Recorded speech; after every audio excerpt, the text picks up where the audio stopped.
Aquí hay tres estructuras metálicas reales. Este es un proyecto para Campo Pajoso, Tarija.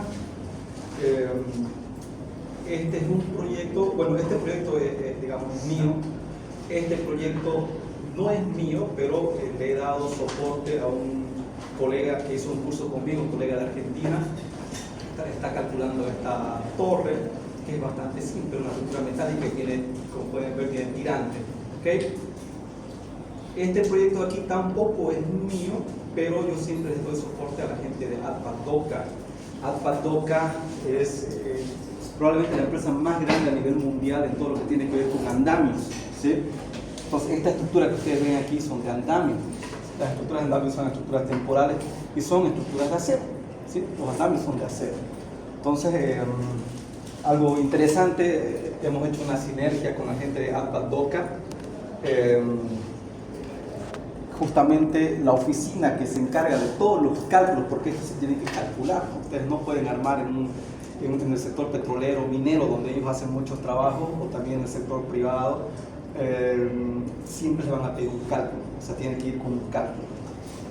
Entonces, la oficina que hace todos los cálculos para toda Latinoamérica de Alpadoca está aquí en Santa Cruz, ¿no? Y quien hace todos los cálculos es el ingeniero Wilfredo Magne, que hizo como 2 o 3 cursos conmigo. Tenemos una amistad, siempre le estoy, digamos, colaborando. Por ejemplo, tenía un problema aquí con unos nodos que no sabía por qué, le salían unos warnings y bueno, yo se lo arreglé el modelo, digamos, ¿no? Entonces, pero lo que quiero mostrarles es que tenemos 3 modelos, 3 estructuras metálicas, ¿ok? Reales, no es ejemplo de libro, son estructuras reales. Queremos verificar atención, compresión, esfuerzos combinados, etc. ¿Cómo lo hacemos? Vámonos al caso más simple, que sería tensión. ¿Cómo verificamos la tensión en un elemento?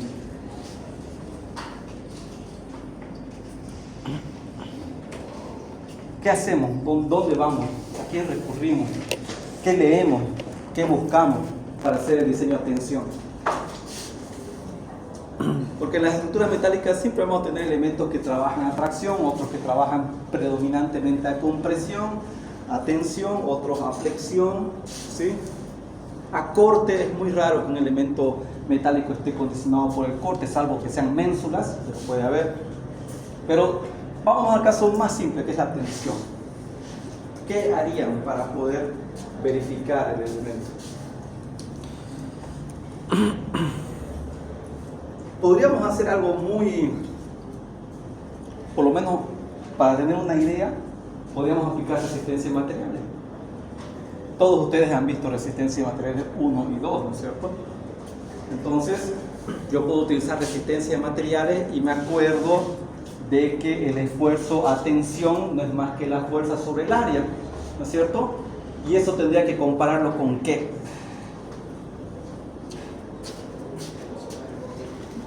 ¿Okay? Digamos que este elemento de aquí yo sé que soporta, no sé, 10 toneladas o le llega a 10 toneladas a este elemento, ¿ok? Lo vamos a poner en tracción, ¿ya? Esa es compresión, ¿cierto? Vamos a ponerlo en tracción. Seguramente hay una carga lateral y hace que un elemento trate de levantarse, ¿no? Entonces tenemos 10 toneladas. Yo puedo calcular, si me acuerdo un poco de resistencia de materiales, la tensión en ese elemento. La tensión es ¿qué cosa? Fuerza sobre área, ¿no es cierto? ¿Sí? Muy bien, ya conozco la tensión. Ahora, ¿cuál es el siguiente paso? Compararla con la tensión admisible del material. Verificar que esto sea menor o igual a la tensión admisible de materiales, ¿cierto? Eso es resistencia de materiales, ¿se acuerdan? ¿Sí? Pero bueno, les cuento que resistencia de materiales es un diseño. Lo que hemos aprendido en resistencia de materiales es válido porque nos ayuda a introducir nuevos conceptos, pero es un diseño muy simplificado. Sería un diseño muy grosero, ¿ok? Entonces, sí utilizamos ecuaciones de resistencia de materiales, pero hacemos algo más. Porque la resistencia en materiales asume muchas cosas, asume que el material es elásticamente perfecto, lo cual hemos visto que el acero tiene una meseta donde ahí tiene fluencia y luego se comporta de manera inelástica, ¿no? Es más, el rango elástico es muy chiquito dentro del acero, ¿no? Si bien es el elemento por excelencia para estudiar la ley de Hooke, pero sacamos ventaja de esa meseta que se llama la fluencia, que ya no es un comportamiento elástico, ¿no? Entonces, pero esto para que tengan idea de que lo que vamos a hacer o empezar a estudiar hoy día se basa de alguna manera en resistencia de materiales. O sea, lo que han visto en resistencia de materiales lo vamos a utilizar, pero vamos a considerar algunas cosas que no se habían considerado en resistencia de materiales. ¿Ok? ¿Ya? Todo, siempre cuando se hace cálculo estructural, no se olviden que es una aproximación. Lo que queremos es aproximarnos mejor al comportamiento real de la estructura. ¿Ya? Ahora, algo importante.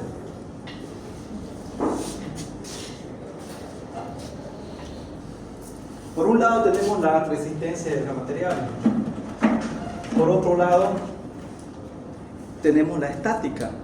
Nosotros, digamos, queremos saber cuánto es el esfuerzo axial, ¿no es cierto? Queremos saber cómo es su diagrama de momento, ¿sí? ¿Sí? Su diagrama de corte. ¿Ok? ¿De dónde sacamos todo eso? Isostática 1, isostática 2, ¿no es cierto? Obviamente no es la mejor noticia, pero es lo real. La mayoría de las estructuras son altamente hiperestáticas. Entonces, mucha isostática no utilizamos en realidad. Ya en la vida práctica es muy poco lo que utilizamos isostática, pero sí sirven los conceptos, porque muchas veces tenemos una carga en un nudo y si nos acordamos de isostática, de descomposición de fuerzas, podemos saber qué fuerza le llega a cada elemento, ¿no? Pero a lo que me voy es que ya en el diseño de estructura utilizamos la parte del análisis, que es isostática 1, isostática 2, hiperestática 1, resistencia de materiales, etc. Y en la parte del diseño utilizamos de algún modo resistencia también de materiales, ¿ok? Pero vamos a aprender algo más, o sea, no nos vamos a quedar con resistencia de materiales, porque ya en la vida real, en la práctica profesional, nadie diseña con el Singer, ¿no? O el Midrolubov o el Feodosiev. Les he mencionado libros de resistencia de materiales. Nadie diseña con esos libros, ¿no? Diseñamos con libros que tengan que ver específicamente con estructuras de acero, y en este caso en particular diseñamos con normas. Son las normas las que nos dicen cómo tenemos que diseñar una estructura. Entonces, vamos a ver ahora, vamos a entrar al tema 3.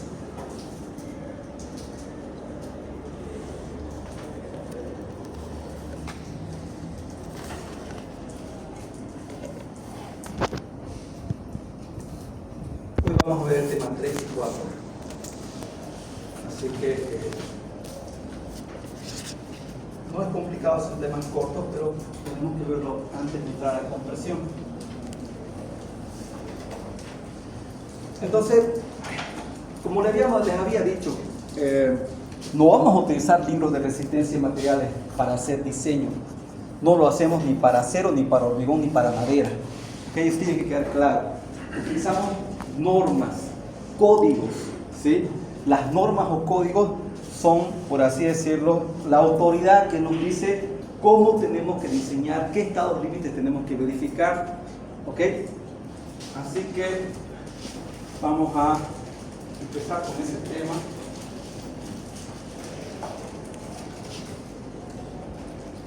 Y como les había mencionado en la primera clase, vamos a estudiar la que probablemente es la mejor norma para diseño de acero, que es la AISC. En realidad, recuerden que la AISC es una sociedad, ¿no? Es una asociación. ¿De quién? De los fabricantes de acero de los Estados Unidos. O sea, es una sociedad de miles de millones de dólares, ¿no? O sea, están todos los poderosos ahí. Es por eso que al tener, digamos, una fuente de recursos muy grande, ellos desde 1920, no me acuerdo si fue 1920 o antes que se fundó la ICC, promueven la investigación y demás para el uso sostenible y seguro del acero, ¿no? La ICC es entonces el instituto del acero, podríamos decirlo, ¿ok?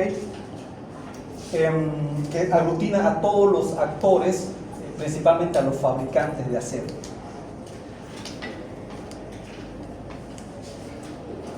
Bien, entonces lo que vamos a ver es un poco sobre la especificación ISC 36022. Vamos a ver un poco de otros códigos. Es bueno saber que existen otros códigos, los requerimientos de diseño y las dos grandes metodologías que existen para el diseño de acero. Van a ver que de algún modo, el método ASD es el que más se parece a lo que hemos aprendido en resistencia de materiales, ¿ya? Bien, entonces esta es la tapa del ISC 36022. Como les comenté en su momento, ISC 360 es el Instituto del Acero de Estados Unidos, que aglutina a los entes más poderosos que tienen que ver con el acero. 360 es un comité, es el comité que redacta esta norma, la especificación para estructuras o edificaciones de acero estructural. Cuando dice aquí buildings, no es necesariamente edificios, sino edificaciones, tinglado, edificios residenciales, pyracks, etc., ¿no? Entonces, esta especificación es para edificaciones de acero estructural, que es nuestro caso. No utilizamos acero forjado en el diseño de estructuras de acero, ¿no es cierto? Usamos acero estructural, ¿sí? Entonces, 360 es ese comité. Van a ver que hay otros comités, por ejemplo, no recuerdo el nombre, si es 520, el del tema sísmico. Hay otro que es de precalificaciones sísmicas, no recuerdo también el nombre. Y así hay varios comités, no solamente el 360, hay varios comités. Y 22 es el año, ¿no? 2022. ¿Okay? Entonces, ¿cuál es la finalidad de esta norma o de esta especificación? Vamos a tratar de hoy en adelante no decir ni norma ni código, hasta yo voy a tratar de hacer ese esfuerzo. Vamos a decir especificación, ¿ok? La especificación. Entonces, su propósito primario de la especificación es, entre otras cosas, y la que nos interesa para este curso, es determinar las resistencias nominales y disponibles de los miembros, conexiones y otros componentes de edificios de acero estructural. ¿Okay? Entonces, yo me quedo con estas palabras: nominal strength, ¿okay? Porque en este curso, como les había dicho, vamos a enfocarnos en el método más moderno, en el método que se usa más a nivel mundial, que es el método LRFD. Entonces, para este curso, este libro de aquí, esta especificación, su objetivo primario es ayudarnos a determinar, ¿sí?, la resistencia nominal. Hay un término que tenemos que aprender para que todos hablemos el mismo idioma. Van a ver que hay un término que dice nominal y otro diseño. Vamos a ver cuál es la diferencia entre nominal y diseño, ¿okay? Pero eso es básicamente el objetivo primordial de esa norma: ayudarnos, en pocas palabras, si quiero de alguna manera hablar de un sinónimo, ayudarnos a diseñar, ¿sí? Porque en el diseño se basa con los nominal strength. Yo con el nominal strength puedo calcular la resistencia de diseño o puedo calcular la resistencia disponible, ¿ok? Este es el LFD, esto es ASD enseguida, pero no sé, vamos a ver esta terminología que es bueno tener en cuenta de qué se trata. Bien, otros códigos. Les decía, no solamente hay la norma ISC, tenemos la norma europea, ¿sí? Tenemos la norma argentina, la norma brasilera, la norma mexicana, la norma peruana, etcétera, etcétera. Yo he puesto aquí, digamos, los más relevantes que pueden ser para nosotros, ¿no? CIRSO 301 es básicamente una copia de ISC LRFD, ¿sí? Esa es una versión que salió antes del 2005. Eso es CIRSO, es una copia del ISC. Así que si alguien quiere, digamos, entender quizás alguna terminología que está en ISC, puede agarrar y leer la CIRSO 301. De todas maneras, tengo que actualizar esto, porque la CIRSO 301 se ha actualizado recientemente, creo como hace 2 años que se ha actualizado, y ya está en base a la ISC del año 2016. ¿Okay?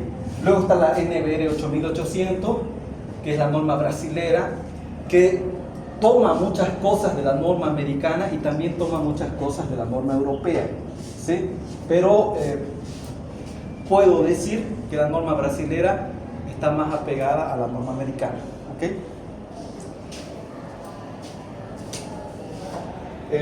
Como les comenté, se está trabajando en la norma boliviana, que va a ser también una copia de la ICC, ¿no? Con las obvias modificaciones. Si aquí no hay norma, puedo calcular como cualquiera. Claro, Es legal acá. correcto, es legal, ¿sí? Por ejemplo, no sé si ustedes saben, pero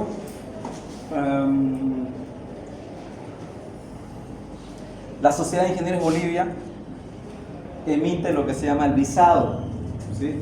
Entonces yo calculo un proyecto y si mi cliente quiere un visado es la certificación que da la Sociedad de Ingenieros de que el cálculo está bien hecho, ¿no? O de que cumple, digamos, con ciertos requerimientos.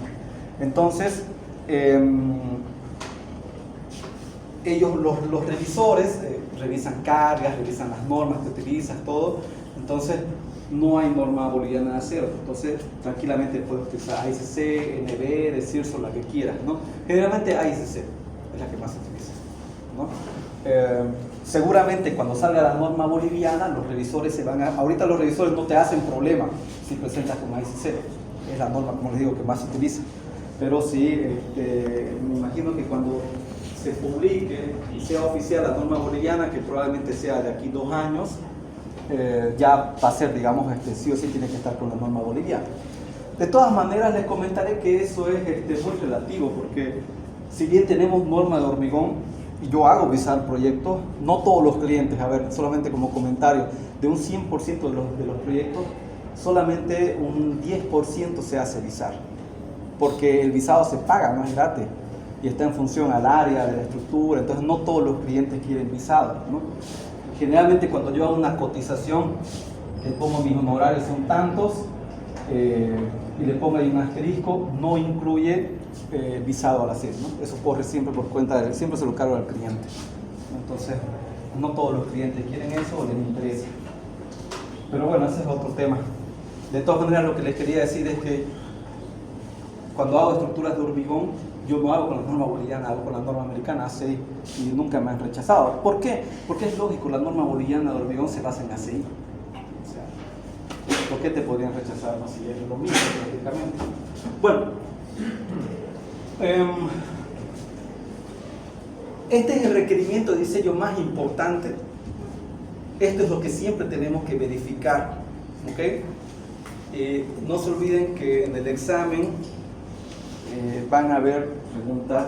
El anterior semestre creo que obvié eso, pero creo que es lo más importante mantener. Van a haber preguntas teóricas, ¿sí? Así que presten atención. Este es el requerimiento de diseño más importante, ¿sí?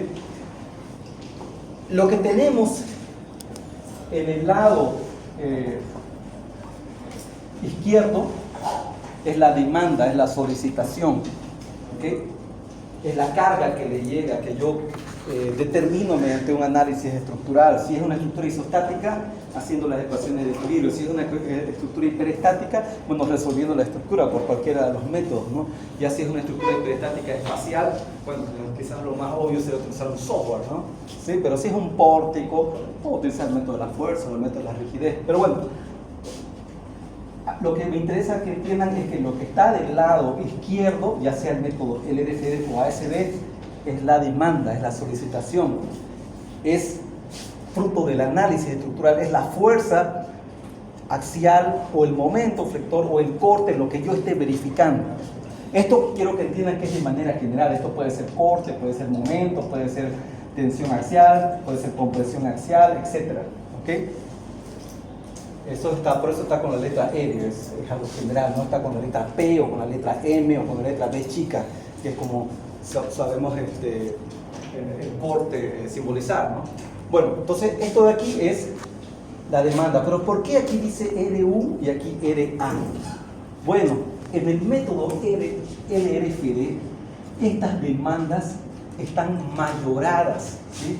Estas demandas están mayoradas, es decir, están afectadas por un factor. Por ejemplo, 1.2 de la carga muerta más 1.6 de la carga viva, por ejemplo.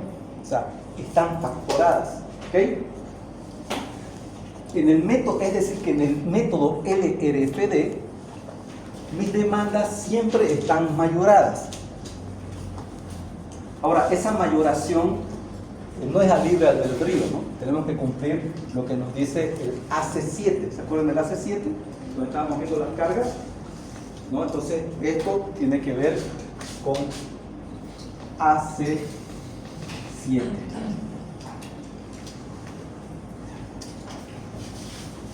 Bueno, y aquí abajo, ¿qué es? Bueno, este de aquí, recuerden, el lado izquierdo son demandas, solicitaciones, solo que en el LRFD la demanda está mayorada, en ASD está sin mayorar, o sea que directamente sería DL más LL. O sea, ahí ya ven una gran diferencia, ¿no es cierto? ¿Sí? Aquí utilizamos cargas que están mayoradas y aquí cargas sin mayorar.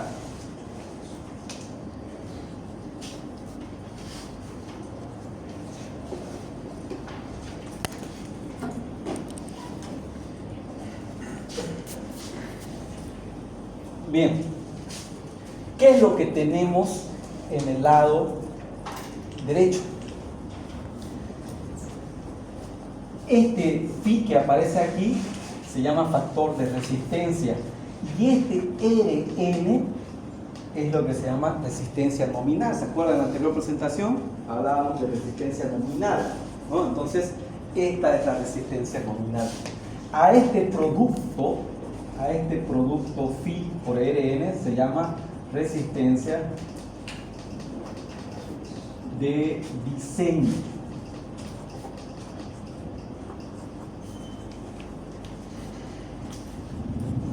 Resistencia de diseño. ¿Ok? Ahora, noten ustedes que tanto en LRFD como ASD se utiliza la misma resistencia nominal, que es la misma, solo que aquí se multiplica por una resistencia, por un factor de resistencia. Este phi generalmente es un valor menor a 1. Es decir, que además en el LRFD, además de que mayoramos la carga, reducimos la resistencia. ¿Ok? Reducimos la resistencia. Bueno, y esto se llama resistencia de diseño. Ahora aquí lo mismo, en ASD lo que tenemos aquí arriba es la resistencia nominal y lo que tiene este omega que aparece aquí es un factor de seguridad. ¿Sí? ¿Recuerdan ustedes que en resistencia de materiales se utilizaban los FS, ¿no? Los factores de seguridad? Es un safety factor. También es un valor, en este caso, el safety factor es siempre un valor mayor a 1, ¿no? Entonces lo que va a hacer en realidad también es reducir, ¿no? O sea que tanto en este lado como en este lado se reduce. Obviamente, generalmente, no generalmente, sino siempre el omega es mucho más grande que el phi. ¿Okay? Generalmente un omega puede estar en 1.67, mientras que un phi puede estar en 0.9. De todas maneras, esto es de manera muy general. Al final, el phi como el omega dependen de qué esfuerzo estoy verificando, si es tensión, si es compresión, si es flexión. ¿Okay? Bueno, ¿qué se denomina a este resultado? Aquí a este resultado se denomina resistencia de diseño. ¿A esto qué se denomina? Resistencia disponible. ¿Okay? Resistencia disponible. Esto de aquí se denomina resistencia disponible. Bueno,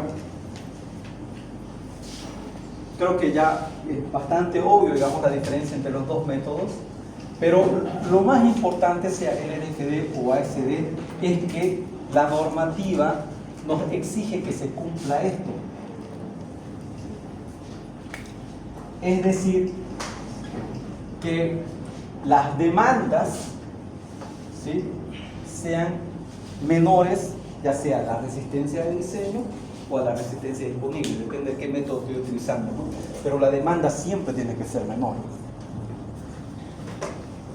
Eso parece bastante obvio, ¿no? Pero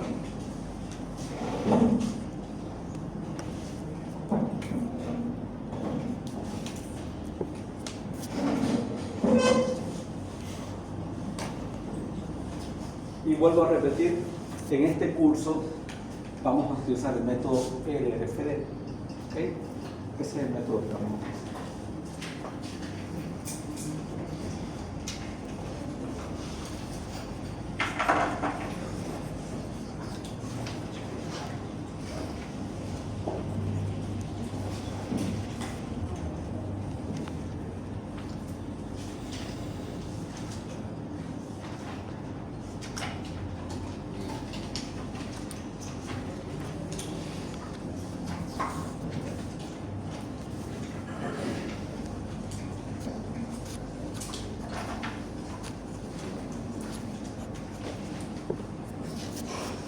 ¿Saben qué significa el LRFD?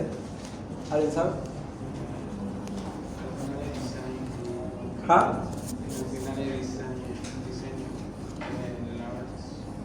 Large, no.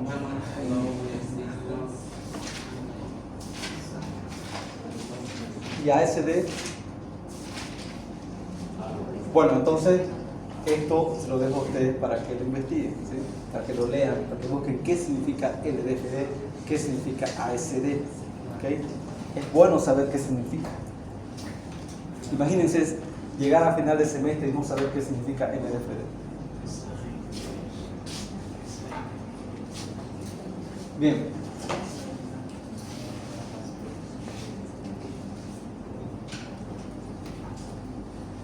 Algunos comentarios sobre el método LRFD.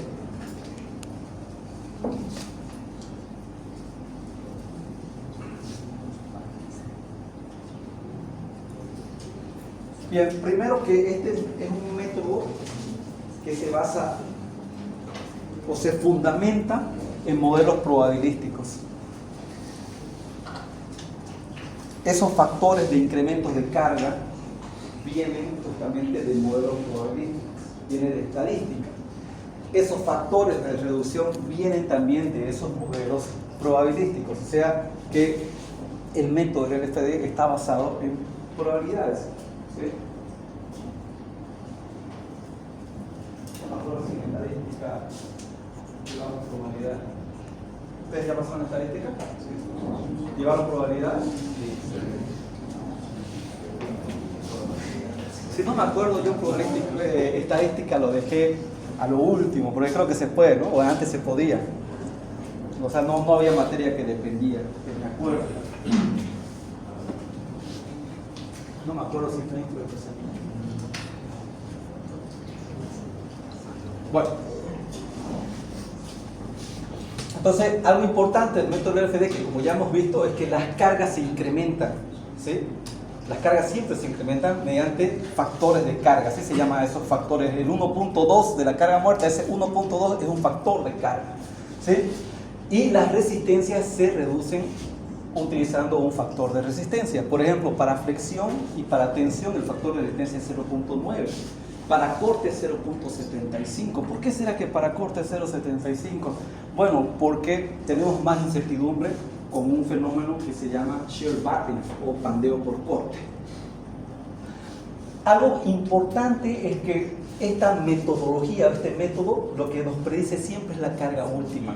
O sea que diseñamos a carga última. Y enseguida al final van a ver un gráfico interesante para tener una idea. Algo importante es que actualmente es el método que más se utiliza a nivel mundial, ¿no? Por ejemplo, la NBR solo se basa en el LRFD. El Eurocódigo no utiliza directamente el LRFD. O sea, más allá de la especificación, si es Eurocódigo o si es ahora como el Reino Unido se ha separado de la Unión Europea, ellos tienen su código, incluso yo conozco el código porque lo implementé en la ANL, que es la DS, no me acuerdo si es 81 o 10, el nombre del código, pero por ejemplo el código de los ingleses es también un código LRFD. Básicamente el único código que yo conozco, me puedo estar equivocando, pero que yo conozco que utiliza todavía ASD es el código ASC, ¿no? El código americano, la especificación americana. Pero es el que más utiliza el LRFD a nivel mundial. Y la primera vez, de un dato interesante, que el ASC publicó una especificación que estaba basada en el LRFD fue en 1986. 1986. ¿Okay? 1986, Copa del Mundo en México, ¿no? Ingeniero, Sí. ¿Por qué los factores de reducción de las cargas son los mismos que el concreto armado? Porque el concreto también se basa en el LRFD, en carga última. Lo mismo. De todas maneras, ACI tiene una parte donde te da sus combinaciones de carga. Si tú agarras y lo comparas con AC7, son las mismas básicamente, ¿no? Pero el método, probablemente a un inicio el concreto se diseñaba con ASD, solo que daban diseños muy conservadores, ¿no? Pero ya hace mucho tiempo que el concreto se diseña con el LRFD, ¿no? Además que es, al no ser un material isótropo, ¿no es cierto?, el concreto, entonces como que nos alejamos más de lo que viene a ser la resistencia de materiales, ¿no es cierto?, que es lo que finalmente se fundamenta todo esto. Entonces, es por eso que es más, antes que el ASC diseñe con el LRFD, ya ACI diseñaba con el LRFD, pero por un tema del material, ¿no? ¿Ya? Pero algo importante también, si bien no lo he puesto aquí, es que el LRFD permite, al diseñar a carga última, permite dar una estructura más optimizada, ¿ok? Que vamos a ver enseguida en un gráfico. Por otro lado, el método ASD es el método más antiguo de diseño. AIC 1923, dice 1923. ¿Cuándo fue la Gran Depresión en Estados Unidos? Creo que por ahí. Bueno, este método se basa básicamente en esfuerzos que están en el rango elástico, ¿sí? Y para cumplir con ese requerimiento utilizamos esfuerzos admisibles, ¿no es cierto? Ustedes se acuerdan que la tensión admisible es igual a una tensión dividida entre un factor de seguridad. Esa es la tensión admisible, ¿cierto? En el método ASD las cargas no se incrementan, ¿sí? Y las resistencias sí se reducen aplicando este safety factor, justamente esto de aquí. Y bueno, actualmente es el método menos usado, pero increíblemente, o sea, todavía hay ingenieros en Estados Unidos que usan ASD. ¿Okay? ¿En qué tipo de diseño, en qué tipo de material el ASD, les hago una pregunta, ¿en qué tipo de material ustedes creen que el ASD es más utilizado que el RFD? Madera, correcto, en madera. El método preferido es generalmente ASD todavía.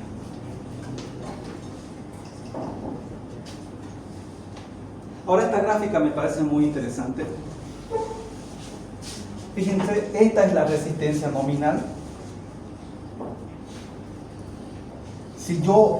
Esta es la resistencia nominal que nosotros vamos a aprender a calcular con ISC 360. En este caso, la última, 2022, ¿no? Independientemente de si yo utilice ASD o el LRFD, nosotros calculamos esta resistencia nominal. Esto fue un esfuerzo que hizo el ASC para unificar, porque antes, como vieron, en 1986 apareció la primera publicación, pero era una publicación donde solamente trataba el LRFD, pero los ingenieros americanos estaban muy acostumbrados al ASD. Entonces, el ASC en el año 2005 fue la primera vez que publicó el ASC 360, ASC 360-05 del año 2005, fue la primera vez que el ASC publicó una especificación que tenía ambos métodos, el ASD y el LRFD. Creo yo, una opinión muy personal, que lo hizo justamente para que sea más fácil de utilizar el LRFD, porque todavía era preferido el ASD en Estados Unidos. ahora ha cambiado justamente gracias a esta especificación del año 2005, donde están ambos métodos. Y como han visto, no sé si ya algunos han objeteado esta bibliografía que está disponible en la carpeta Drive, están ambos métodos ahí, por eso estamos hablando justamente de eso. Pero esta resistencia nominal básicamente es la resistencia última, ¿no? En el método LRFD, que está aquí en amarillo, nosotros multiplicamos por un phi, que como les había dicho, si es para flexión vale 0.9. En cambio, en el método ASD, si es flexión, ese omega vale 1.67. ¿Cuál es el resultado? Que el diseño con ASC me da generalmente una carga más grande, o sea, me da una mayor resistencia, ¿sí? Me da una mayor resistencia. Lo cual, en la mayoría de los casos, nos permite tener diseños más óptimos, ¿okay? Porque nos acercamos mejor. Justamente la gran ventaja también del LRFD sobre ASD, que el LRFD es un método que toma en cuenta las frecuencias de las cargas. Qué tan frecuente es la carga muerta, qué tan frecuente es la carga viva, por qué es 1.2 en un caso, por qué es 1.6 en el otro. Todo eso tiene que ver con la frecuencia de la actuación de las cargas. En cambio, el método ASD no considera eso. Por eso es que las cargas no las mayoran, ¿no? Entonces, en conclusión, podemos decir que el método de LRFD es un método más refinado que el método ASD. ¿Okay? Bien, con esto nosotros terminamos esta presentación sobre los métodos. Y dicho eso, vamos a ver ahora. Sé que ya han visto con el ayudante lo que han ido a la ayudantía, pero es mi deber también no dejárselo al ayudante, sino también verlo en clase antes de entrar a compresión, ver rápidamente el diseño de tensión. Bueno, justamente les preguntaba cómo diseñamos a tensión un elemento, ¿no? La pregunta que les hice cuando empezamos la clase. Habíamos visto que una vez calculada la demanda o la solicitación, si nos acordábamos un poquito para hacer un diseño preliminar de resistencia de materiales, podríamos calcular la tensión normal en ese elemento y compararla con la admisible, ¿no? Ese sería un diseño, digamos, un poquito grosero, pero sirve como un diseño preliminar, totalmente. Pero vamos a aprender ahora a diseñar a tensión, pero utilizando ASC. El diseño de miembro a tensión está en el capítulo D de la especificación, capítulo D. ¿Okay? Entonces, fíjense aquí tenemos una torre. En las torres es muy común tener elementos que están totalmente traccionados y elementos que están totalmente comprimidos. Por ejemplo, en esta torre, no sé si logran ver, aquí estoy mostrando la deformada de la torre versus la posición original, que se ve más clarito. Entonces, esta deformada evidentemente se debe a la carga lateral. ¿Qué carga lateral? El viento, ¿no es cierto? Esa es la carga más importante. Cuando uno diseña una torre, la carga más importante es el viento, la más importante. Ni siquiera es de consideración los elementos que vienen aquí para las antenas, ¿no? Ni siquiera son de consideración, no son de peso considerable. O sea, la carga más importante es siempre el viento. Bueno, generalmente las torres se arman por módulos, ¿ok? Se arman por módulos, ¿sí? Este probablemente sea un solo módulo. Esta fue una torre que calculé para CRE. CRE, la Cooperativa Rural de Electrificación, ustedes lo saben. Básicamente abarca todo Santa Cruz, no es como, digamos, Salvapar, ¿no? Por ejemplo, en Camiri es Copagal, en Valle Grande, no sé qué será, tal vez en Valle Grande no puede decir, ¿no? Pero básicamente el tema de agua, cada localidad tiene su propia cooperativa, ¿no? Creo que en el plan termina de Coplan, ¿sí? Sí. Entonces, pero en tema de energía eléctrica no hay eso, ¿no? Es una sola, es la CRE. Entonces la CRE, justamente para atender rápidamente cualquier emergencia, tiene sus propias antenas de telecomunicación, o sea, tiene sus propios sistemas de telecomunicación, ¿entiendes? Bueno, entonces esta es una torre, no me acuerdo si es de 120 metros de altura, no recuerdo bien la altura de esta torre, pero sí era, creo que fue la más alta que calculé hasta ahora. Es modular, y bueno, viene el viento, y estas dos patas de aquí, estas dos de aquí, para un caso de carga, se comprimen. Fíjense que quizás no se ve bien. Esta está con 32, básicamente 33 toneladas. Esta está con 5.44 toneladas. Vamos a poner negativo, negativo, eso es compresión. Mientras que esta está, de aquí, está con 34.2 toneladas tracción. O sea que esta pata se está traccionando. Y es la carga más importante que tiene. Entonces, ya sé que recibe una carga de 34.2 toneladas. Habría que ver para qué combinación es. Aquí está. Para la combinación 1.2 de la carga muerta más 1.6 del viento en X. ¿Ok? Bueno, ya sé para qué combinación. Seguramente es la combinación más crítica para este elemento. Ahora, ¿cuál sería el siguiente paso? Determinar, este vendría a ser ¿qué cosa? Este vendría a ser el RU. Lo que yo tengo que determinar ahora es el RM, obviamente multiplicarlo por su phi, y asegurarme de que sea mayor al RU. Esto es lo que nosotros aprendemos en ASC 36022. Este lado no, este lado es análisis estructural, ¿entienden? ¿Sí? Esta parte es análisis, la norma no me dice cómo tengo que modelar. Bueno, puedo estar mintiendo un poquito. Hay una norma que se llama la TIA 222G, TIA 222G, creo que la última es la H, y esta norma es de justamente la Asociación de Telecomunicaciones Internacionales de Tecnología. Bueno, es una norma que te dice, no te dice cómo tienes que modelar, porque eso lo hace cada uno, pero te da lineamientos, ¿no?, de cómo tienes que configurar tu modelo, ¿ya?, para torres de telecomunicación. Y también te da la parte de diseño, pero si te fijas, el diseño es básicamente ASC. Bueno, la cosa es que esto viene del análisis estructural, el RU, mientras que esto viene de la norma. Nosotros en la especificación, perdón, hemos dicho que vamos a utilizar la palabra especificación, esto viene de la especificación ASC 36022. Bueno, ¿cómo calculamos eso? Es lo que vamos a aprender en esta clase. Así que es lo más sencillo de calcular es tracción, ¿ok? Lo más simple de calcular.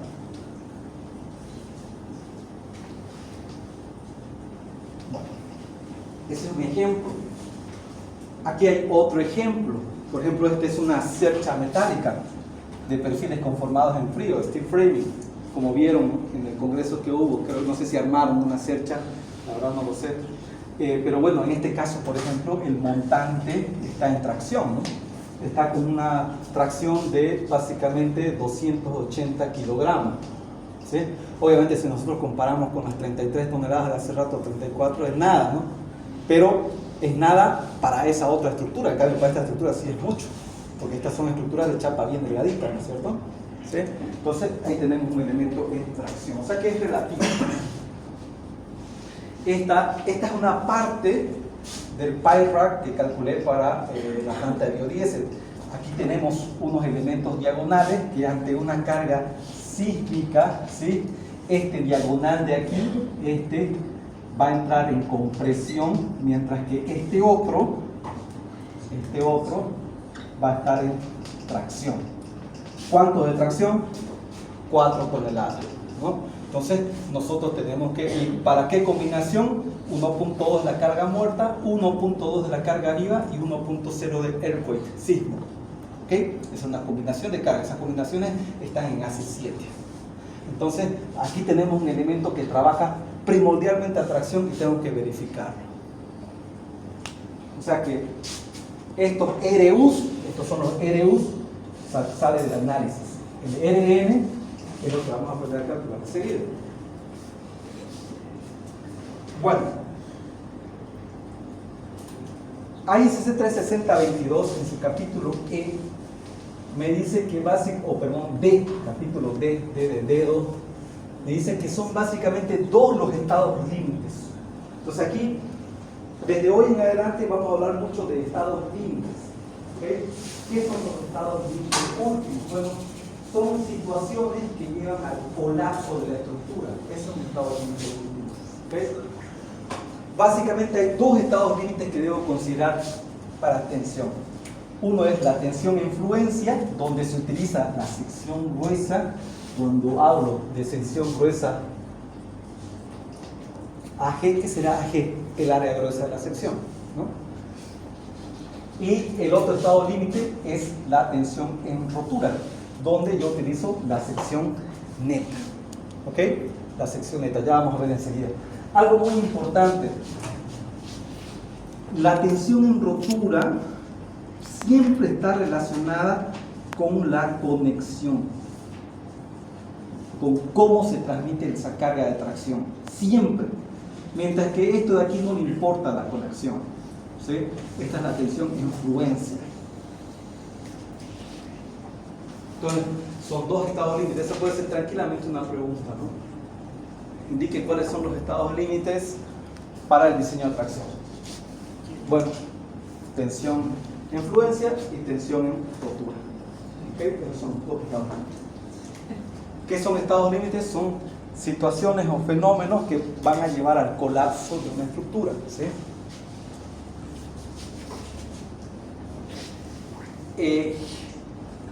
Creo que no lo he puesto en la presentación que viene, pero lo explico. Debería haber puesto una capturita para que se entienda, pero este estado límite es cuando el material empieza a fluir, ¿no? Entonces empieza a deformarse grandemente, ¿sí? Hasta llegar, digamos, al colapso.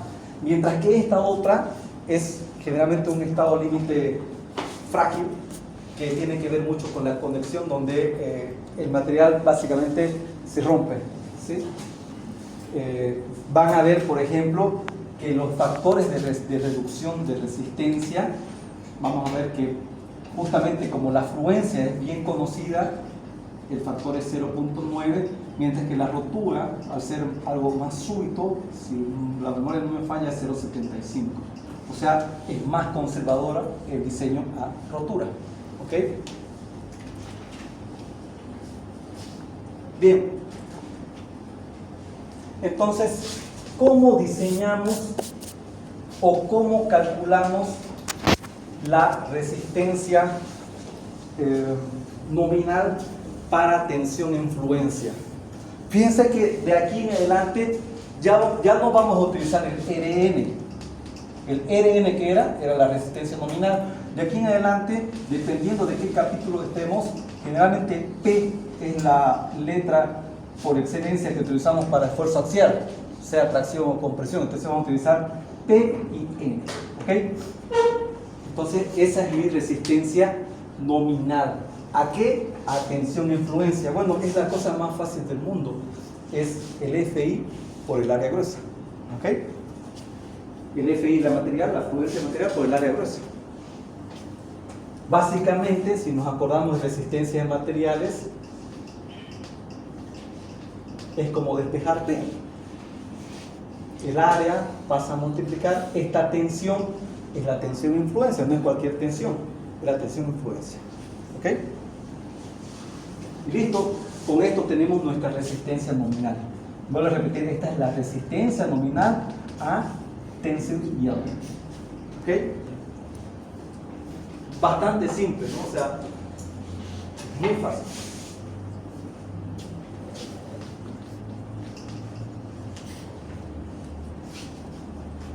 Van a ver ustedes que en la especificación cada ecuación tiene una etiqueta o tiene un nombre. Esta es la ecuación D21.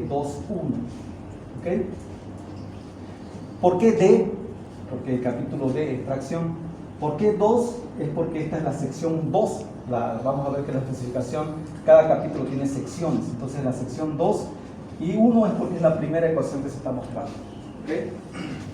D21. Bien. En la sección D2B tenemos el estado límite a tensión en rotura. ¿Ok? Bueno, ¿cómo se calcula la resistencia nominal para el estado límite de tensión en rotura? Bueno, es el, fíjense, presten atención, ya no es el FI, es el FU. Y ya no es el área gruesa, sea, ya no es el área gruesa de la sección que lo puedo calcular, si conozco las dimensiones lo calculo fácilmente, ¿no es cierto? Sino que es el área efectiva, ¿sí? Vamos a ver cómo se calcula esa área efectiva. Por eso les decía que depende mucho de la conexión, ya no es el área gruesa. Algo muy importante es el FU. ¿Alguien se acuerda cuánto es el FI de un material A36?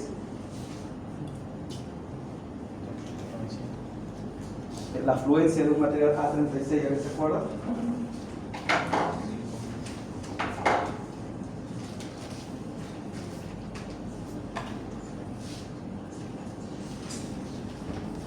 No, a mí me está haciendo calor.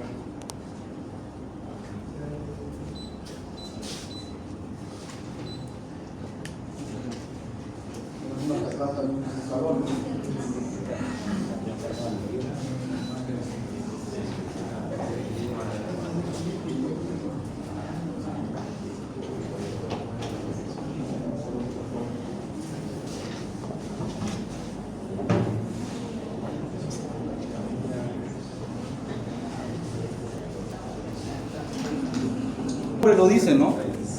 36 KSI, ¿no? El FI de un A36 vale 36 KSI. 36 KSI.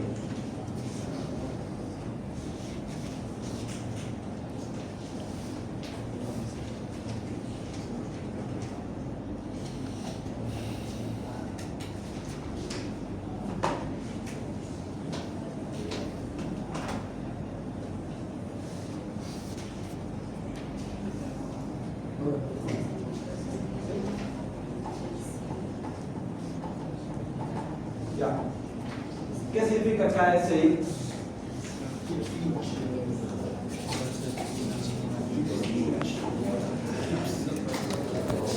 KSI es kips sobre pulgada square inch, ¿no es cierto? Pulgada cuadrada. Esto transformado a kilogramos centímetros cuadrados, ¿cuánto da más o menos?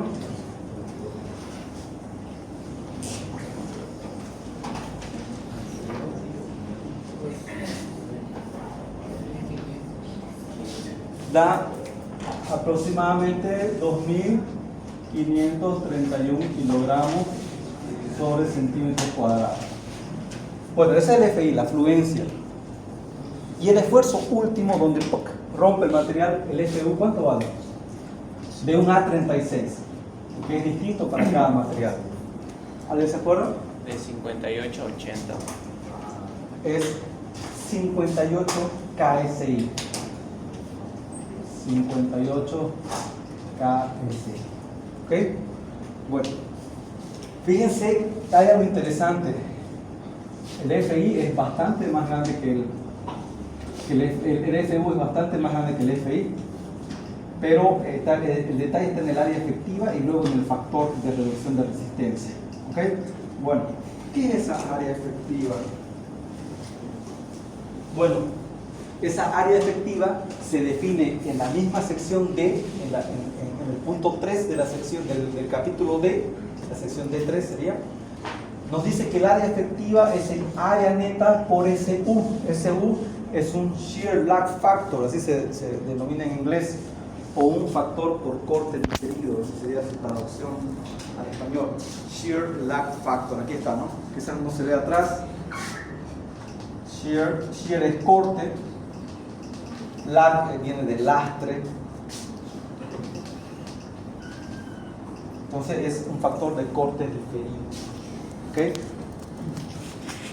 Y esta área de aquí es el área neta. ¿Qué es el área neta? Es el resultado de, justamente en una conexión puede haber pernos. Si hay pernos, ¿qué pasa en el elemento? Hay huecos, ¿no es cierto? Si hay pernos, porque hay huecos. Entonces ya en ese punto donde yo estoy estudiando, ya el área gruesa no es la misma porque hay huecos. ¿Entienden? ¿Sí? Entonces yo tengo que descontar esos huecos. Entonces, el resultado de descontar esos huecos al área gruesa, esa es el área neta. Y este U es un factor que toma en cuenta la excentricidad de la carga axial.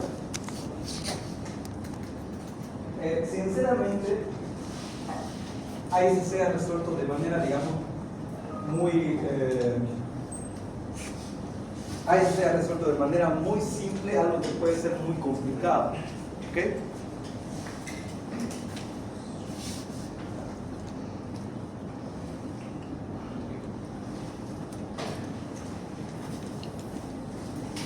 Otra forma, digamos, de expresar el área neta es como la suma de los anchos netos por los espesores de una sección. Sí, es una forma de expresar. No sé por qué se ve así la ecuación. Bueno, aquí se ve así. Como que es.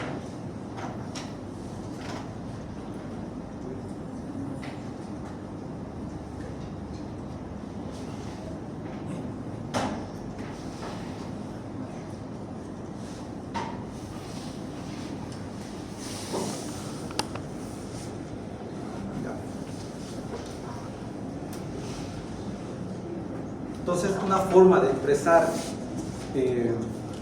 el área neta es como una sumatoria de anchos netos por espesores.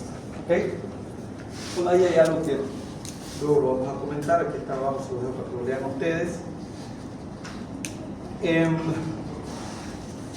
Esto sí lo vamos a comentar, el tema del shear lag factor, el factor de corte diferido. ¿Qué es ese factor de corte diferido? Bueno, es un concepto que se utiliza para tomar en cuenta la distribución no uniforme de esfuerzos. Si no me equivoco, tengo un modelo de Rand Elements, no sé si lo hice para alguno de los semestres, déjenme revisar.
Aquí está.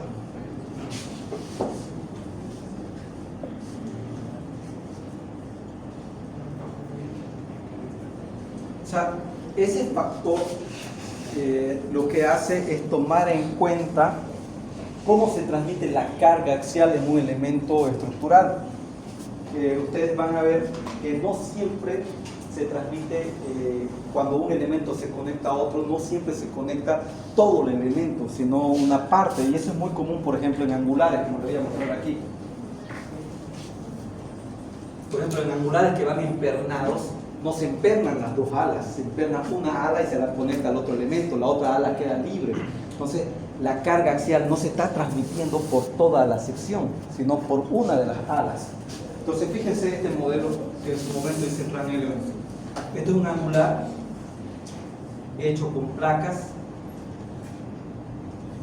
Estoy transmitiendo, he modelado con placas ese angular, o sea, no lo he modelado con elemento lineal. Y si aquí tengo un perno, a ver, solo pensemos un poquito. Tengo un angular que es así, lo conecto a otro elemento, generalmente va por un ala. ¿Cómo lo conecto? Hago un hueco y le pongo un perno. Si no hay el perno, ¿qué pasa? Se desliza, o sea, no hay transmisión de carga. Pero el perno hace que se transmita la carga por aplastamiento. Aquí se transmite por aplastamiento. Entonces, por eso he puesto esta carga aquí. Aquí tengo la carga. Entonces, si yo reviso sus esfuerzos, que es lo que estaba, bueno, se va a aprender elemento finito, esfuerzos. Entonces, si ustedes revisan sus esfuerzos, en esta parte de aquí, en esta zona, claramente tenemos concentración de esfuerzos, ¿sí? Pero a medida que nos vamos alejando, ya los esfuerzos se van haciendo más uniformes, ¿sí? Entonces, la carga no se está transmitiendo por toda el ala, se está transmitiendo por una sola ala, ¿okay? Por una ala, no por las dos. Entonces, eso tiene que tener una influencia en el diseño a nivel estructural. Y eso es lo que trata de capturar el Shear Drag Factor, ¿okay? Trata de capturar esa influencia, ¿sí? Ahora, fíjense qué interesante. A medida que nos alejamos más, una distancia X, ya empieza a trabajar el otra ala. O sea que en esta parte es válida, ¿sí?, suponer que tenemos esfuerzos uniformes. O sea, si yo corto aquí el angular y lo dibujo, digamos, el angular, y dibujo su diagrama de esfuerzos normales, bueno, su diagrama de esfuerzos normales es básicamente, como vemos, uniforme. ¿Se entiende? En ese punto de ahí, porque ya estamos alejados. Pero si yo corto aquí, y dibujo el angular, básicamente mi diagrama de esfuerzos normales es así. Aquí es cero, no hay nada, como pueden ver, pero esta es de verde aquí, ¿sí? Y aquí sí hay esfuerzo, en esta parte sí hay esfuerzo. ¿Se entiende? Sí, el fenómeno.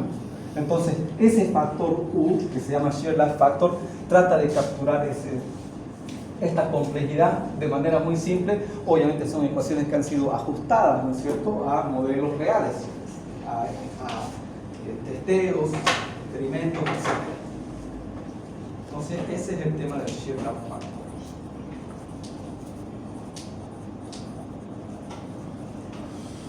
Bueno. Aquí, por ejemplo, en la tabla D31 nos indica cómo calcular el Shear Lag Factor. Vamos a ver enseguida cuando hagamos el ejemplo. Voy a ir a comprar un Kleenex, ¿eh? Un segundo.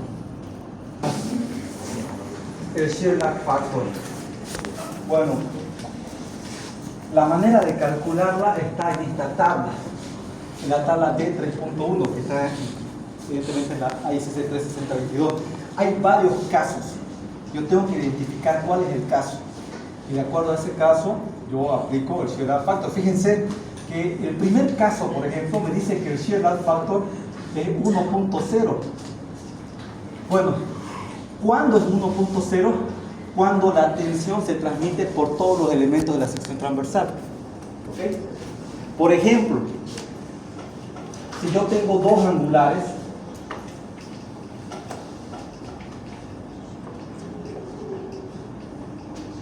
y quiero hacer un empalme de angular, y para eso le pongo una plancha aquí con perno y aquí le pongo otra plancha con perno, entonces estoy transmitiendo la carga en ambas caras, ¿no es cierto?, en ambos lados. Entonces aquí estamos en el caso 1, el Shear Lag Factor vale 1.0. Pero si solamente transmitiera en una cara, bueno, tengo que identificar cuál es y calcular. ¿Okay? Ayuda mucho ver estos dibujitos que están aquí para determinar cuál es el que tengo que utilizar. Bueno, para entender el diseño vamos a hacer un ejemplo. Con un ejemplo bien explicado es más que suficiente para entender el diseño a tracción. ¿Ok? Entonces, fíjense, y si no me equivoco, en un semestre, creo que los dos primeros semestres no ponía algo así. Directamente decía, se tiene un elemento de sección tanto por tanto, le ponían las propiedades, todo, y listo. Pero no me acuerdo si fue en qué semestre, donde dije, bueno, vamos a cambiar un poco, y puse un pórtico, o sea, no la mitad. será como un 80% que se aplazó por no saber resolver un pórtico, digamos. Y bueno, obviamente no les voy a poner un pórtico hiperestático, no estoy loco, ¿no? No me da tiempo. Es un pórtico isostático. O sea, esto, cualquiera que se quiera llamar ingeniero debería poder resolver en 5 minutos. No da para más, porque son 3 ecuaciones locas. Y con perdón de las locas, ¿no?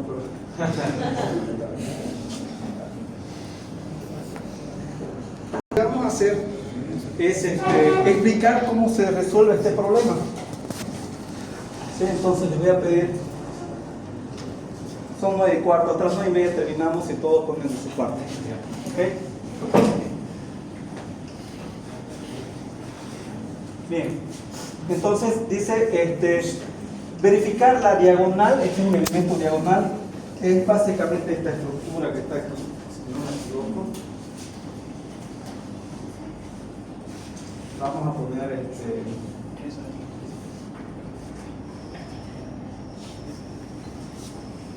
vamos a hacer algo así, quiero poner la presentación.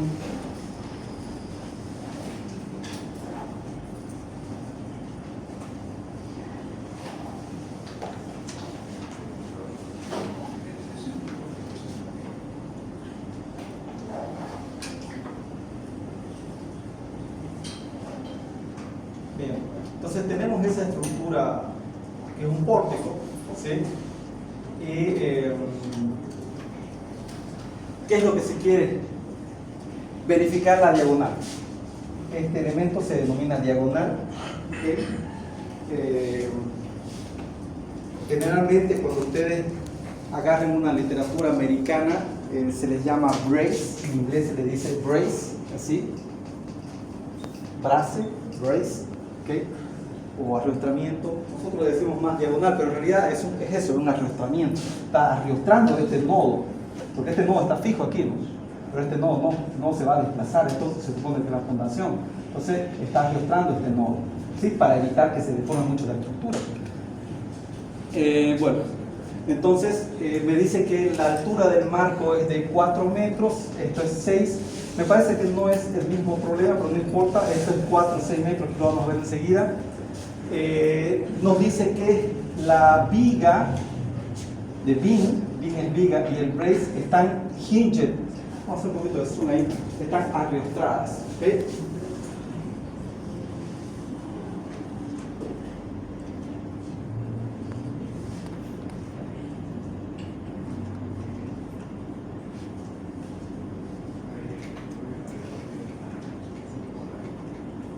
¿Okay? Bien, entonces la viga y el brace están arrastradas at the ends, debe decir, es decir, a los extremos. ¿Qué quiere decir? Que aquí hay arrastramiento, hay articulación, perdón, hinged es articulación, están articuladas aquí, ¿no? Evidentemente aquí también están articuladas, aquí también están articuladas. ¿Ok? Entonces, claramente es una estructura isostática, ¿no? Porque todo esto de aquí funciona como si fuese una sola chapa, ¿no es cierto? Entonces lo que tenemos es esta estructura que se está formando aquí, tiene un nombre, ¿alguien se acuerda qué se llama? Aquí tenemos articulación, aquí tenemos articulación y aquí tenemos una rótula, una articulación. ¿Saben qué se llama esa estructura? Cadena cinemática. ¿Ah? Cadena cinemática. Ya, pero tiene un nombre específico ese tipo de estructura. Está bien, una cadena cinemática, sí, es una cadena cinemática, pero al tener estos elementos y este elemento tiene un nombre especial. Cadena cinemática es lo muy central. Es un arco triarticulado, así se denomina. Arco triarticulado. Todo esto funciona como una sola chapa, cadena cinemática, pero al tener articulación y articulación es un arco triarticulado. Es decir, que es una estructura isostática. Puedo determinar las cargas en cada elemento aplicando las ecuaciones de equilibrio.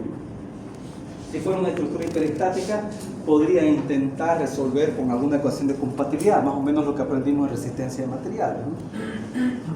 Bueno, entonces, esa es en nuestro caso es una estructura isostática, ¿sí?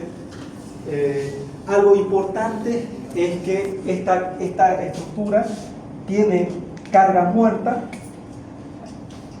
aquí. O sea, tiene un estado que se llama carga muerta, donde actúa esta carga, y tiene otro estado distinto, donde tenemos una carga lateral aquí. Noten ustedes que si no hubiese esta carga de aquí, este elemento estaría en vano, ¿no es cierto? ¿Sí? No tendría razón de ser, estaríamos gastando dinero si metemos este elemento. Pero producto de la carga lateral, este elemento trabaja. ¿Ok? ¿Estamos hasta ahí? Bien, entonces repasemos rápidamente para que nos vayamos a las 9:30. Creo que va a llover a las 10.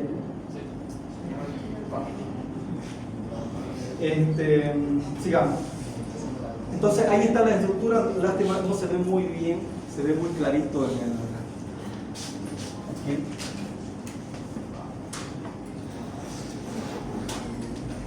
Pero bueno, aquí tenemos, esta es la estructura, esto es 6, esto es 4, aquí está la sección, todos son A36, solo que este elemento y este elemento son perfiles W, perfiles tipo I, y el diagonal es un angular de 4 por 4 por un cuarto. Si es de 4 por 4 por un cuarto, ¿cuánto es su espesor?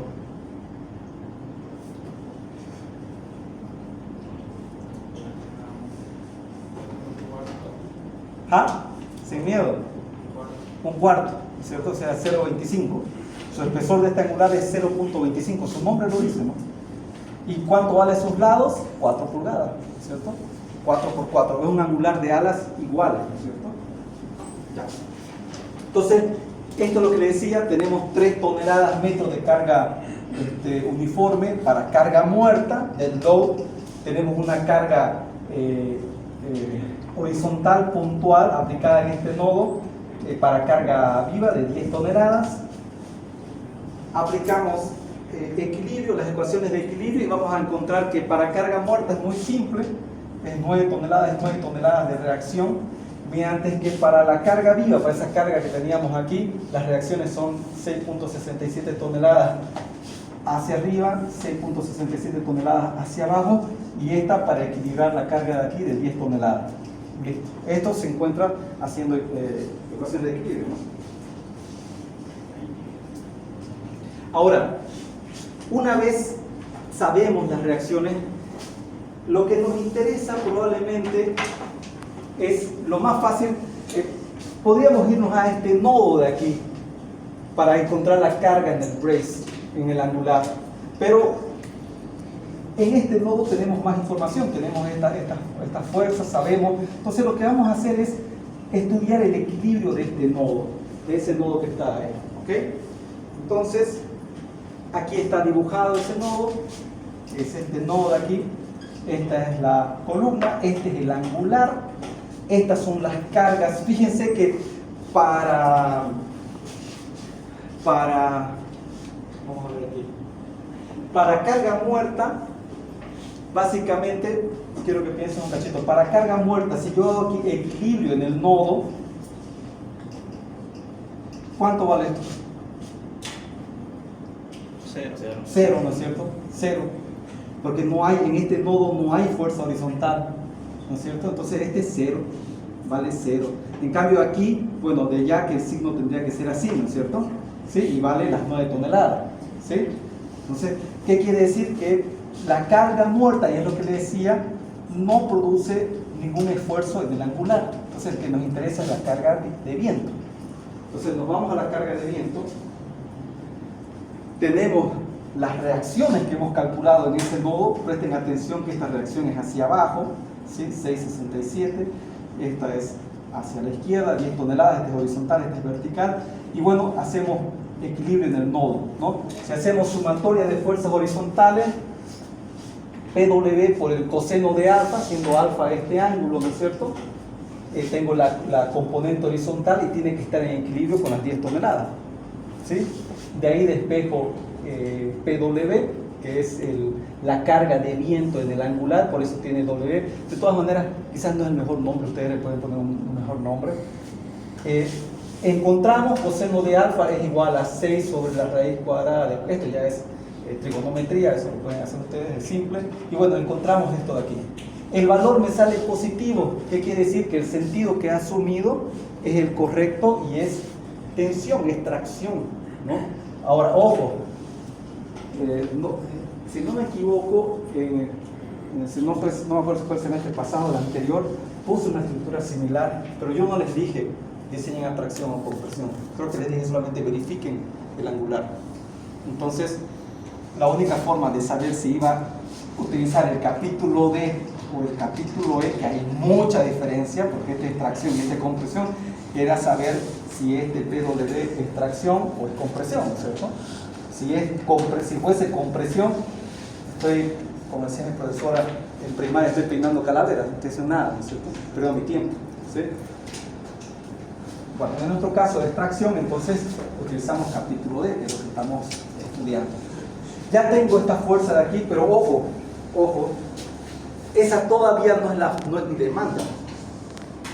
Yo tengo que aplicar AC705, o en este caso AC722, no hay problema. O sea, esta es la AC7, no es la ASC, es la AC. Y tengo estas combinaciones de carga.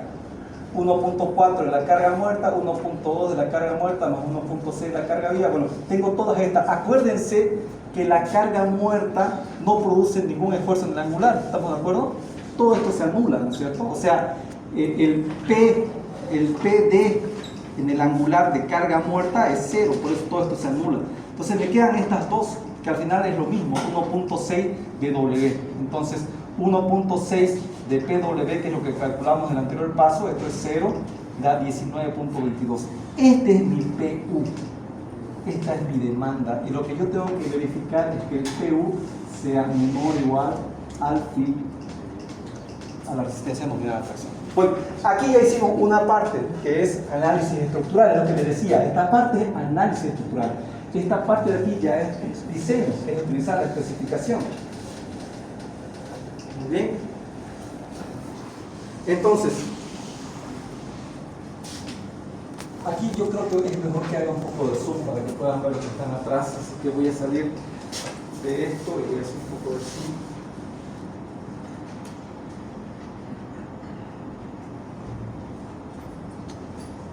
Bueno, ¿de dónde saco el área gruesa? Podría calcularlo, ¿no es cierto? El área gruesa.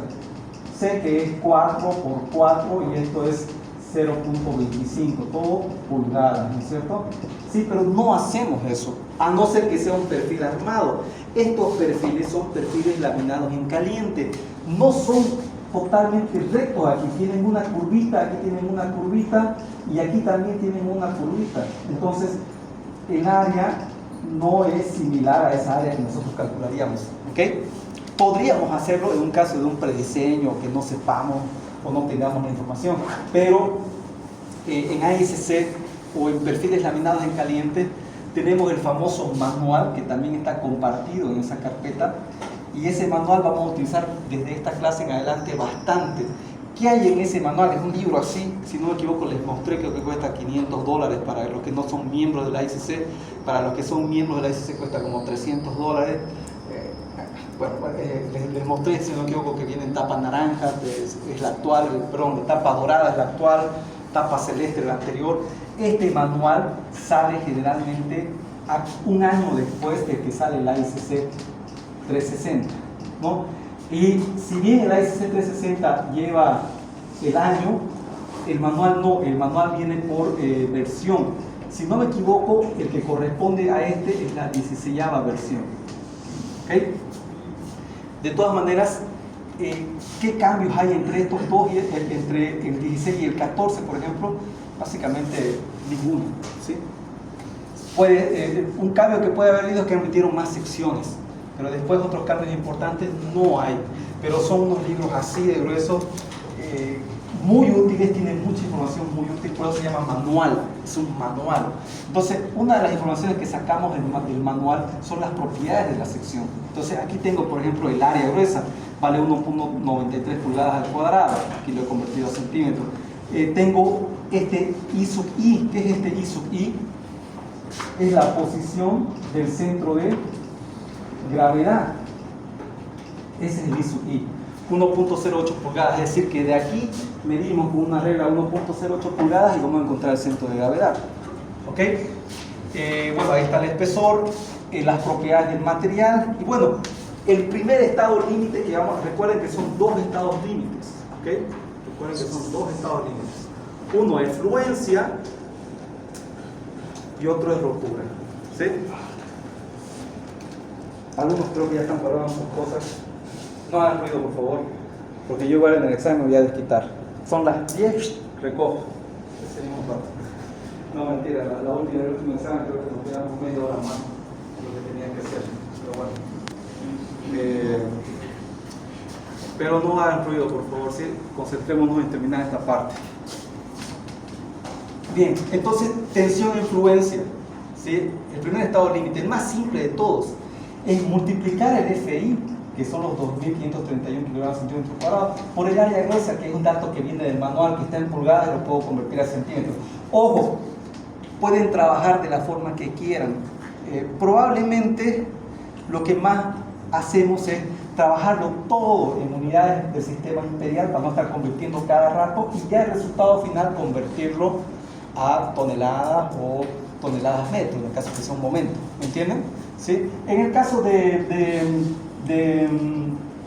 diseño a tracción no hay tanto lío porque son apenas el área gruesa y el Y sub G, pero cuando entremos a compresión tenemos inercias, tenemos constantes de torsión, o sea, hay más datos y estar convirtiéndolo todo no vale la pena. Por eso les digo, es mejor probablemente trabajar todo en el sistema imperial y el resultado final convertirlo. Pero vuelvo a repetir, en tracción no hay tanto ese drama.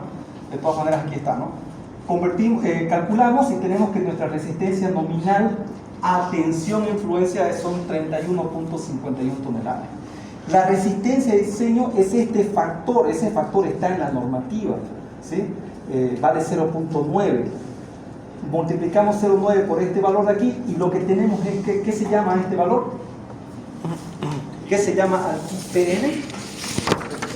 Exacto, muy bien, resistencia de diseño. Ya tenemos el primer estado límite, el más simple de todo. Ahora hagamos el segundo estado límite. Este es un poquito más complicado porque hay que calcular las áreas netas y demás. Entonces, aquí está. Yo esto se lo voy a pasar, ¿sí? Se los voy a pasar esta presentación. La de las cargas no se les pasé, no tuve tiempo. Quiero aumentarle unas cosas más. Ese ejemplo que resolvimos con ustedes, quiero aumentarlo ahí con detalles para que lo tengan. Me voy a dar un tiempo, espero estos días. Pero bueno, tensión en rotura. Un poquito más de zoom. Es básicamente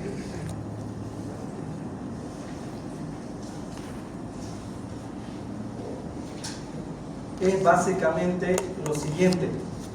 La resistencia nominal a tensión en rotura, según la ecuación B2-2, es el FU por el área efectiva.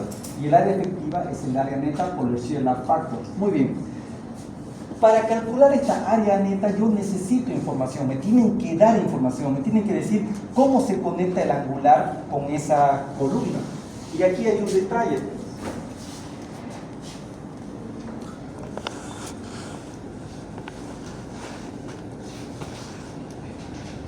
Entonces, ¿cómo se está conectando el angular? Bueno, como ven, se está conectando mediante una cartela. Esta es una cartela, en inglés se le llama gasset plate. ¿Sí? Este es mi angular, esta es mi columna, esta es una placa base, base plate. Entonces, el angular se está conectando primero mediante 4 pernos. 1, 2, 3, 4 pernos. Ahora, yo necesito saber el tamaño del perno. ¿Qué perno será? ¿Será un perno de 3/4, de 1 pulgada, de media? No sé, esa información me la tienen que pasar. ¿Ok? Esa es una información muy importante que necesito. Y esa información está aquí. Bien. Son 4 pernos. el diámetro del perno es de 3/4 de pulgada. Ahora, aquí hay algo muy importante. Cuando uno agarra una placa y le hace un hueco, nadie lo va a hacer pues de 3/4, porque siempre tenemos imperfecciones. Si lo hacen de 3/4, quizás el perno va a empezar a raspar, ¿me entiendes? Nunca se hace eso. Siempre se hace un hueco un poquito más grande, ¿entienden? ¿Sí? Existen básicamente 4 tipos de huecos. Los estándar, que son un poquito más grandes. Luego están los oversize, que son mucho más grandes.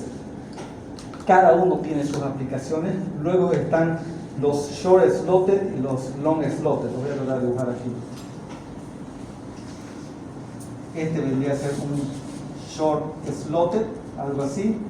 Y este de aquí vendría a ser un long slotted, ¿no? Puede estar en este sentido, en el otro, pero son básicamente 4 los tipos de huecos que existen, ¿ya? Las dimensiones de este hueco no es lo que me dé la gana, ¿ya? No es lo que...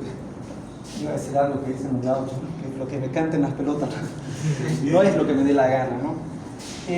Está normado, ¿sí? En este caso, el ISC en el capítulo J te dice cuántos son los tamaños de los huecos, ¿ok? Ese es un dato que en caso de un examen yo también se los voy a pasar, ¿ok? Otro dato muy importante es la separación entre pernos, en este caso es 7.5 centímetros.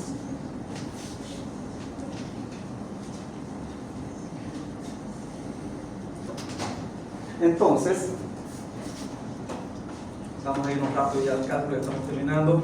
Entonces, ¿cómo se calcula el área neta? Bueno, el área neta se calcula así. Es el área gruesa menos este hueco de aquí.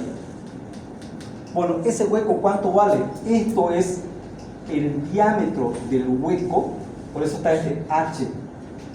Hueco es hole, ¿no es cierto? El diámetro del hueco. ¿De dónde saco ese diámetro? Bueno, eso está en la tabla J33. Para un diámetro de 3/4 y un hueco estándar, acuérdense que hay los estándar, los oversize, etc. El diámetro del hueco para 3/4 vale 13/16 de pulgada. Entonces este valor de aquí es 13/16 de pulgada, ¿sí? Ahora, algo más. La misma normativa me dice, a esos 13/16 de pulgada le vas a dar una tolerancia de 1/16 de pulgada. Entonces, esto de aquí, todo esto de aquí, es esto de aquí. ¿Ok? Toda esta dimensión es el diámetro del hueco, que viene de la tabla J33, más esta tolerancia. Eso, si nosotros lo multiplicamos por el espesor, es esta área que está aquí achurada, ¿no es cierto? ¿Sí? Entonces, ese es el área no efectiva. Entonces, si yo al área gruesa le quito esa área que no está trabajando, que no existe, tengo el área neta. Entonces, es bastante simple, ¿sí? Simplemente hay que saber cuánto vale el diámetro del hueco. El diámetro del hueco, vuelvo a repetir, está en función del diámetro del perno y está en la tabla J33 y depende también del tipo de hueco. Y esto de aquí, independientemente si es oversize, short slotted o standard hole, esto es siempre 1/16. Bien, una vez tenemos el área neta, ahora ¿cómo calculamos el área? Ahí están ya los cálculos. ¿Cómo calculamos el área efectiva? Si nos vamos un poquito para atrás, el área efectiva es el área neta por el shear load factor. Ya tenemos el área neta, ¿sí? Tenemos que calcular U. ¿Cuánto vale U? Entonces, para calcular U, yo tengo que ir a la tabla D31, pero aquí yo lo tengo, aquí ya está resumido. Les recomiendo que ustedes, cuando les pase esta presentación, se lo voy a pasar hoy mismo, para que lo vayan repasando, que vayan a la tabla D31, ¿ok? En teoría todos deberían tener acceso a la carpeta compartida. Si alguien no tiene es porque ingresó después en el grupo, me escribe al privado para que lo agregue, ¿ok? Bueno, hay dos casos que aplican, el caso 2 y el caso 8. Revísenlo, ¿sí? En el caso 2 me presenta esta ecuación. U vale 1 menos X sobre L. ¿Qué es ese X rayita? Bueno, ese X rayita es la posición del centro de gravedad, ¿sí? Este es el angular. aquí está el gasset plate, esa placa que está en verde, aquí está el perno, ¿sí? Pero este angular tiene un centro de gravedad que está justo con respecto a esta sección que es donde se transmite la carga por el perno, ¿no es cierto? Ahí es donde empieza a trabajar el perno. Entonces, este que es Y sub G, o si quieren Y rayita, en el caso 8 le llaman X rayita, no importa, el concepto es el mismo, es esta distancia, la distancia del centro de gravedad. Esto ya lo tenemos. ¿De dónde lo tenemos? Del manual, ¿no es cierto? Del manual. Y vale esto. Vuelvo a repetir, en el examen yo todos los datos, X, área gruesa, inercia, yo todos los datos los voy a poner. Es más, muchas veces le pongo más datos de lo necesario para confundirlos. Porque siempre hay esa manía de querer agarrar todos los datos. No es así, no necesitan meter todos los datos. Bueno, y luego está este L. ¿Quién es este L? Es la longitud de la conexión. Fíjense, acuérdense que nuestro angular tiene 4 pernos. Nuestro angular tiene 4 pernos. Entonces la longitud de la conexión es esto. Entonces, N menos 1 es 3 por la separación entre pernos, que es 7.5, eso es N. Entonces ustedes tenemos este dato, tenemos L, calculamos U y U vale 0.878. ¿Ok? Ahora hay dos valores de U. Ese es el caso 2. Otro caso es el caso 8. El caso 8, si ustedes lo leen directamente, me dice U es 0.8. Entonces tengo dos valores de U. El caso 2, que es utilizando esta ecuacióncita, que les recomiendo que lo revisen y vean, me sale 0.878. De aquí me sale 0.8. ¿Cuál utilizo? En este caso, la norma me permite usar el máximo valor. Entonces utilizamos 0.878. ¿Ok? Y básicamente ya estamos a un paso de terminar. Entonces ya tenemos el área neta. Multiplicamos por U. Esto de aquí es el área neta. Multiplicamos por U y ya tengo el área efectiva. Esta área efectiva multiplicamos por FU. FU es 58 KSI convertido a kilogramos centímetros cuadrados, 4078. Multiplicamos y tenemos este valor, 39.5. Calculamos su resistencia de diseño. El factor phi, este es el factor phi para tensile rupture o tensión de rotura, no es 0,9, es 0,75 y me sale que la resistencia es 29.6 toneladas. No me acuerdo, no recuerdo cuánto se ve el otro, pero lo vemos en la siguiente hojita. Entonces, tengo dos resistencias.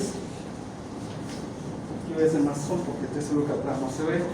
Tengo dos resistencias de diseño. ¿Por qué? Porque la norma me dice, o la especificación, perdón, me dice que son dos estados límites. Uno, tensile yielding o fluencia, y el otro, tensile rupture o rotura. Entonces, de fluencia tengo 28.36 y de rotura tengo 29.6. ¿Cuál escojo? Siempre el menor. Entonces, 28.36 toneladas. Esta es mi resistencia de diseño y yo tengo que verificar que sea mayor o igual al T1. ¿Ok? Conclusión: ese elemento estructural está gobernado por la fluencia, ¿sí? No por la rotura. Por la fluencia, lo cual es siempre preferible que esté gobernado por fluencia, porque la fluencia es un estado límite que avisa cuando va a fallar, en cambio que la rotura es más súbita. ¿Ok? Listo, ahí terminamos, jóvenes, la clase.